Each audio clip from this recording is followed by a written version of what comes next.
નમસ્કાર મિત્રો, hello education પર આપનું સ્વાગત છે। વિદ્યા સહાયક સામાન્ય ભરતી 2024 ધોરણ 6 થી 8 ગુજરાતી માધ્યમ માટે જે જ્ઞાન સહાયક ચાલુ નોકરી સાથે રેગ્યુલર ડિગ્રી મેળવી હોય એવા લોકોનો મુદ્દો છે એ આપણને ખબર છે કે સળગતો હતો અને એ કોર્ટના આદેશને આધારે કોર્ટ મેટરના કારણે એક સમિતિ બનાવેલી હતી અને 6 થી 8ના ઉમેદવારોને 21 તારીખ સુધી જે જ્ઞાન સહાયક સાથે ચાલુ નોકરી હોય રેગ્યુલર ડિગ્રી મેળવેલી હોય તો આવા ઉમેદવારોને સમિતિ સમક્ષ ગાંધીનગર બોલાવેલા હતા।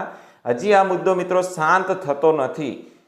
આવા ઉમેદવારો કે જે લોકોએ જ્ઞાન સહાયક રેગ્યુલર નોકરી હોય અને એના સાથે રેગ્યુલર કોર્સ કરેલો હોય તો એમના માટે અલગથી સૂચના વેબસાઇટ પર મુકાઈ ગઈ છે। ધોરણ 6 થી 8 ગુજરાતી માધ્યમ વર્ષ 2024ના ઉમેદવારો માટે આ રીતની સૂચના મુકાઈ છે।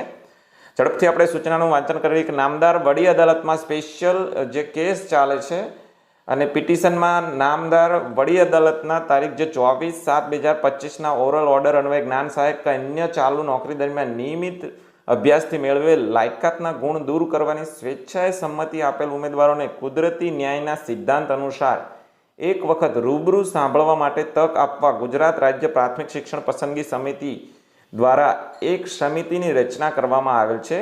જ્ઞાન સહાયક કે અન્ય ચાલુ નોકરી દરમિયાન નિયમિત અભ્યાસથી મેળવેલ લાયકાતના ગુણ દૂર કરવાની સ્વેચ્છાએ સંમતિ આપેલ ઉમેદવારો અને નામદાર હાઈકોર્ટના આદેશ મુજબના અન્ય પિટિશનર ઉમેદવારોને કુદરતી ન્યાયના સિદ્ધાંત અનુસાર એક વખત રૂબરૂ સાંભળવા માટે તક આપવા તારીખ 13/8/2025 થી 21/8/2025 દરમિયાન ઉમેદવારોને રૂબરૂ સુનાવણી માટે ઉપસ્થિત રહેવા જણાવવામાં આવેલ હતું, જે રૂબરૂ સુનાવણીની પ્રક્રિયા હાલમાં ચાલુ છે।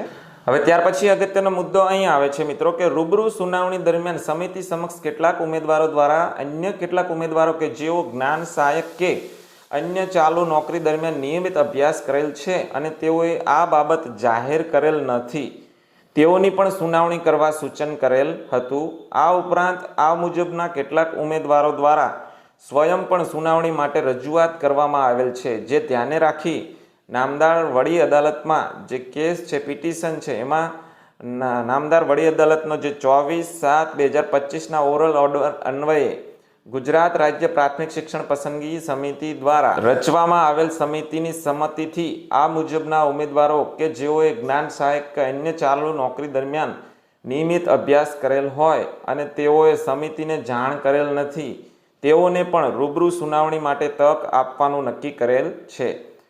હવે અહીં અગત્યનો પોઈન્ટ અહીંથી આવે છે કે જે ઉમેદવારોને તારીખ 13/8/2025 થી 21/8/2025 દરમિયાન રૂબરૂ સુનાવણી માટે બોલાવેલ છે તે સિવાયના ઉમેદવારો કે જેઓએ જ્ઞાન સહાયક કે અન્ય ચાલુ નોકરી દરમિયાન નિયમિત અભ્યાસથી લાયકાત મેળવેલ હોય તેવા જે તે જિલ્લાના ધોરણ 6 થી 8ના વિદ્યા સહાયક ભરતીના ઉમેદવારોને નીચે જણાવેલ સમયપત્રક અને સામેલ યાદી મુજબના જરૂરી આધાર પુરાવા સાથે સમિતિ સમક્ષ સ્વેચ્છાએ રૂબરૂ ઉપસ્થિત રહી શકશે। તો આવા ઉમેદવારોને એક તક આપવામાં આવે છે અને જે ઉમેદવારો 21 ઓગસ્ટ સુધી એમને સમિતિ સમક્ષ જે 627 આઈ થિંક એટલા ઉમેદવારોને બોલાવેલા હતા, આ સિવાયના ઉમેદવારો કે જેઓએ જ્ઞાન સહાયક રેગ્યુલર નોકરી અને રેગ્યુલર ડિગ્રી મેળવેલી હોય તો આવા ઉમેદવારોને તક આપવામાં આવે છે અને એવા ઉમેદવારોને આ રીતનું જિલ્લાનું નામ આપ્યું છે। આ જિલ્લાના ઉમેદવારો હોય તો પછી એમને રૂબરૂ ઉપસ્થિત આ તારીખે રહેવાનું રહેશે, ગાંધીનગર જ ઉપસ્થિત રહેવાનું છે। સ્થળ તો અહીં આપ્યું નથી પરંતુ ઉપસ્થિત રહેવા માટેની જે તારીખ છે એ આપી દીધી છે। હવે અહીં નક્કી કઈ રીતે થશે કે તમે કયા જિલ્લાના છો? તો તમે જે જિલ્લામાં ફોર્મ સબમિટ કરાવ્યું હોય, જે જિલ્લાના સ્વીકાર કેન્દ્ર પર, તો એને પોતાનો જિલ્લો ગણી અને પછી આપણે રૂબરૂ ઉપસ્થિત રહેવા માટેની જે તારીખ અને સમય આપ્યો છે એ તારીખ અને સમયે ગાંધીનગર સમિતિ સમક્ષ રૂબરૂ ઉપસ્થિત થવાનું છે। આના માટેનું ડોક્યુમેન્ટ જે લિસ્ટ છે એ પણ આપી દીધું છે। અહીં તમે જુઓ તો ટોટલ તમામ જિલ્લાના જે પણ હશે એના નામ અહીં આવી ગયા હશે અને તારીખ પણ આપી દીધી છે સામે કોષ્ટકમાં, તો એ પ્રમાણે આપણે જોઈ લેવાનું છે। રજૂ કરવાના આધાર પુરાવાની યાદી આપણે ઝડપથી જોઈ લઈએ કે લાયકાત સંદર્ભે કયા કયા પુરાવા જોઈશે। તો ચાલુ નોકરીએ મેળવેલ લાયકાતના પ્રવેશના આધાર પુરાવા, પ્રવેશ વર્ષ સહિત, ત્યાર પછી ચાલુ નોકરીએ મેળવેલ લાયકાત કયા મોડથી મેળવેલ છે તેનું યુનિવર્સિટી દ્વારા અપાયેલ પ્રમાણપત્ર, જેમ કે નિયમિત અભ્યાસ, ડિસ્ટન્સ મોડ, એક્સટર્નલ મોડ વગેરેનું પ્રમાણપત્ર, ત્યાર પછી જ્ઞાન સહાયક કે અન્ય નોકરી સાથે મેળવેલ લાયકાતના તમામ વર્ષ સેમેસ્ટરના હાજરી પત્રકની પ્રમાણિત નકલ, જ્ઞાન સહાયક કે અન્ય નોકરી સાથે મેળવેલ લાયકાતના તમામ વર્ષ સેમેસ્ટરની પરીક્ષકની સહીવાળી હોલ ટિકિટની નકલ, ત્યાર પછી ચાલુ નોકરીએ મેળવેલ લાયકાતના સમયગાળાના આધાર પુરાવા કે જેમાં તારીખ અને સમયની વિગતો સંસ્થા કે કોલેજ દ્વારા અપાયેલ હોય એવું માગ્યું છે આધાર પુરાવો. ત્યાર પછી ચાલુ નોકરીએ મેળવેલ લાયકાતના સંદર્ભમાં જે સંસ્થા કે કોલેજમાંથી મેળવેલ છે તે લાયકાત માટેના અભ્યાસનો સંસ્થા કે કોલેજના સમય અંગે યુનિવર્સિટીનું પ્રમાણપત્ર અને સંસ્થાના વડા દ્વારા પ્રમાણિત થયેલ તમામ વર્ષ સેમેસ્ટરના સમયપત્રકની નકલ.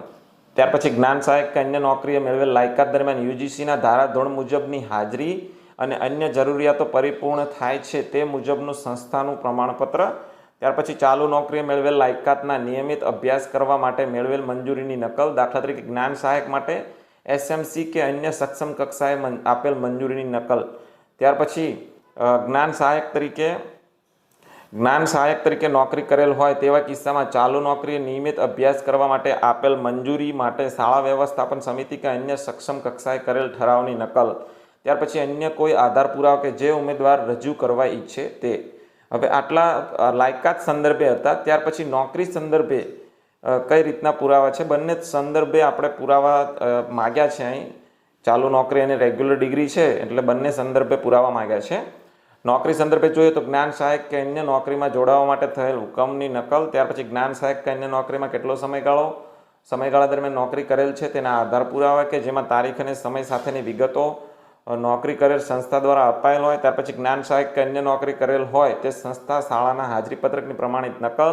ત્યાર પછી જ્ઞાન સહાયક કે અન્ય નોકરી દરમિયાન મેળવેલ પગારની વિગતો, પગાર પત્રકનો ઉતારો, પે સ્લીપ. ત્યાર પછી જ્ઞાન સહાયક કે અન્ય નોકરી દરમિયાન ભોગવેલ રજા સંદર્ભે સંસ્થા કે શાળા દ્વારા અપાયેલ પ્રમાણપત્ર.